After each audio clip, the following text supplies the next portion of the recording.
की उत्पत्ति कैसे हुई, ये ज्योतिष के भाव क्या हैं, और जो भी यहाँ पर क्वेश्चन पुटअप होंगे उन सब की भी आपको साइंटिफिक जानकारी पूरी देने की कोशिश करूँगा। अभी मैं आपको बताऊँगा कि ज्योतिष की उत्पत्ति आखिर कब हुई। हमारे दिमाग में ये प्रश्न बार बार घूमता रहता है, ये सबके दिमाग में एक प्रश्न घूमता है कि जो सूर्य है ये लाइट कैसे देता है, आखिर कभी इसकी लाइट बंद हो जाएगी। हम पैदा होते हैं और पैदा होने के बाद हमारी मृत्यु हो जाती है, हम कहाँ चले जाते हैं, ये हमारी प्रॉपर्टी यहीं पर रह जाती है, इसका क्या होता है, हमारे बच्चे भविष्य में क्या करेंगे, इसका क्या होगा, ये ग्रह घूमते कैसे हैं, ये ऋतु परिवर्तन कैसे होते हैं, कोई गोरा है कोई काला है, किसी के कुत्ते बिस्कुट खाते हैं, किसी के पास चटनी और रोटी नसीब नहीं होती है।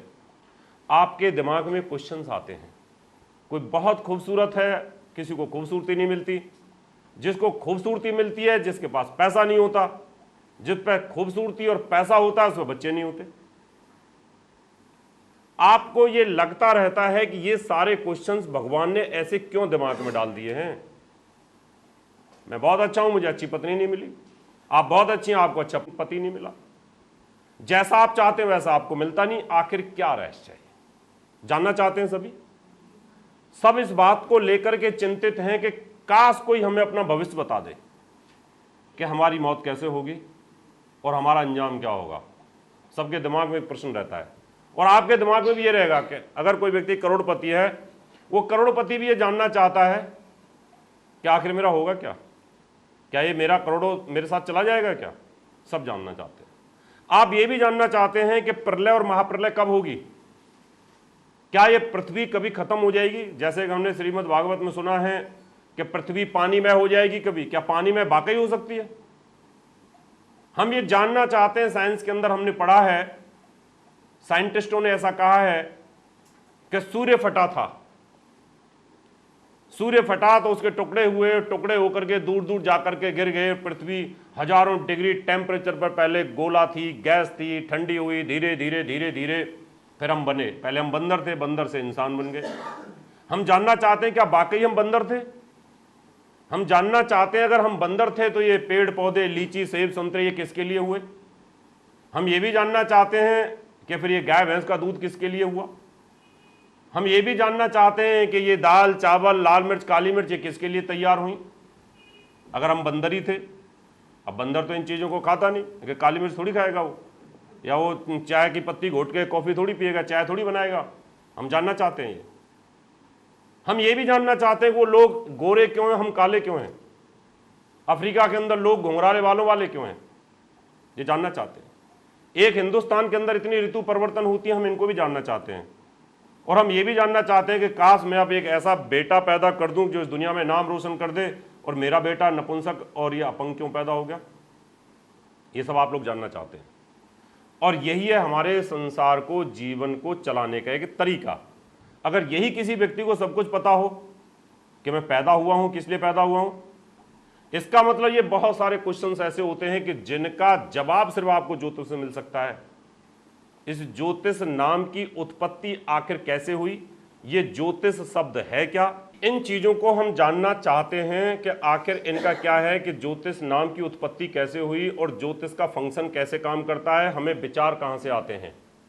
आज मुझे मीठा खाने का शौक है, कल मुझे कड़वा खाने का शौक है, आज मुझे गोलगप्पे खाने की इच्छा हो रही है, कल मुझे जलेबी खाने की इच्छा हो रही है। आज मेरे पास पैसा है, कल मेरा सारा पैसा चला जाता है। मेरे विचारों में परिवर्तन आता रहता है, कभी मैं बहुत बोल्ड हो जाता हूं, कभी मैं बहुत डिप्रेस हो जाता हूं। ये जानना चाहते हैं। आज मैं आपको बताऊंगा, इन सब चीजों से पर्दा हटाऊंगा एक एक सिस्टमैटिकली। आपके दिमाग में ये चीज बैठाई जाएगी कि ज्योतिष खाली इंद्र देवता या राहु देवता, देवताओं के ऊपर टिका हुआ विज्ञान नहीं।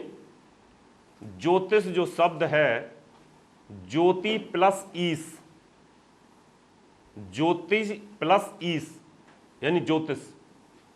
इसको अगर इंग्लिश में करें तो लॉर्ड ऑफ लाइट, यानी ज्योति ये लाइट, प्रकाश, और ईस माने स्वामी, यानी लाइट का लॉर्ड, यानी लॉर्ड ऑफ द लाइट। ये जो रोशनी हमें दिखाई देती है, इसका भगवान कौन है, ये काम कैसे करती है, इसको ज्योतिष लिया गया है। इसकी आखिर उत्पत्ति कैसे हुई होगी ये भी मैं बताना चाहूंगा आपको। ये बताऊंगा कि जैसे सूर्य है, सूर्य के चारों तरफ ग्रह घूम रहे हैं। ये आपने विज्ञान के अंदर पढ़ा होगा। पहले विज्ञान में हमने कहां गलत पढ़ा है, वो भी आपके दिमाग में क्वेश्चंस बार बार आ रहे हैं। अमेरिका के वैज्ञानिकों के दिमाग में भी क्वेश्चन बार बार आते हैं। आज तक उन वैज्ञानिकों को भी यही नहीं पता कि पृथ्वी बनी कैसे है।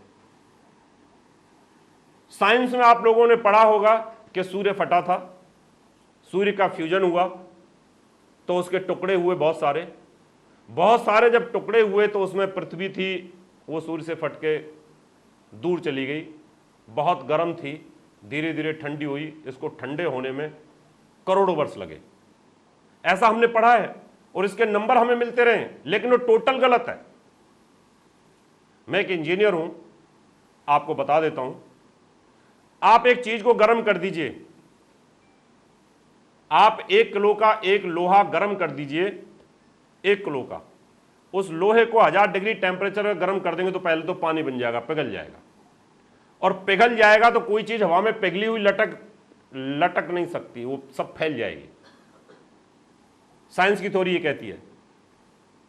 साइंस ये कहती है कि गर्म थी, धीरे धीरे ठंडी हो गई। जब जो चीज हजारों डिग्री टेम्परेचर पर गर्म थी तो वो फिर पिघल करके तो यूनिवर्स में मिल जाना चाहिए उसको। वो कहते हैं कि सूर्य फटा। अगर सूर्य फटा तो नियम ये कहता है कि अगर यहां पर एक बम है और ये फटता है तो इसके जो हैवी टुकड़े वो नजदीक नजदीक गिरते हैं। आपने देखा होगा जब पहाड़ों के अंदर बम डायनामाइट लगाते हैं पहाड़ों को तोड़ने के लिए, तो जो बड़े बड़े पत्थर होते हैं हैवी वेट, वो तो नजदीक गिर जाते हैं, और जो छोटे छोटे कंकड़ होते हैं वो इतनी दूर दूर जाकर के गिरते हैं कि कारों के शीशे तोड़ देते हैं 1-1 किलोमीटर तक। इसका मतलब थ्योरी ये रही कि अगर कोई चीज यहां पर फटती है तो फटेगी तो उसका जो हैवी वेट होगा वो तो नजदीक गिरेगा, और जो लाइट वेट होगा वो कहां गिरेगा। ये सत्य है, ये आप सब लोग मानते हैं इस बात को।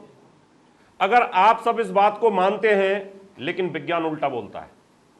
वो ये कहता है कि सूर्य फटा तो जो फटने से जो सबसे बड़ा पत्थर था वो सबसे दूर जाके गिरा, और जो छोटे छोटे पत्थर थे वो नजदीक आके गिरे। ऐसा तो है नहीं। विज्ञान आपस में ही दो मुंहा हो गया है। सूर्य फटा तो सूर्य से सबसे ज्यादा दूर शनि है, और शनि बहुत बड़ा प्लैनेट है। उसके बाद बहुत बड़ी कक्षा के अंदर बृहस्पति है, यह भी बहुत बड़ा प्लैनेट है। यानी बड़े बड़े प्लैनेट तो बहुत दूर चले गए, और छोटे छोटे जो बुध वगैरह थे, पृथ्वी थी, चंद्रमा थे, इसके नजदीक आ गए। ये थ्योरी हजम नहीं होती। मैंने वैज्ञानिकों को कहा कि सूर्य कभी फटा ही नहीं। अगर सूर्य फटा और पृथ्वी उसका एक हिस्सा थी तो ये सब फटने के बाद अपनी अपनी जगह पर क्यों घूमने शुरू हो गए, ये नाचना कैसे शुरू हो गए। अभी तो पृथ्वी अपनी जगह के ऊपर नाच रही है, अपनी जगह पे घूमती है, और पृथ्वी के चारों तरफ चंद्रमा भी घूम रहा है, और शनि भी अपनी जगह पे घूम रहा है, और सूर्य भी अपनी जगह पे घूम रहा है, और सब सिस्टम से घूम रहे हैं। अगर कोई बम फाड़ दिया जाए तो वो पत्थर घूमने कैसे शुरू हो जाएंगे अपने आप। इसका मतलब ये फटे नहीं कभी भी, ये एज इट इज थे, ये भगवान का बनाया हुआ सेटअप था।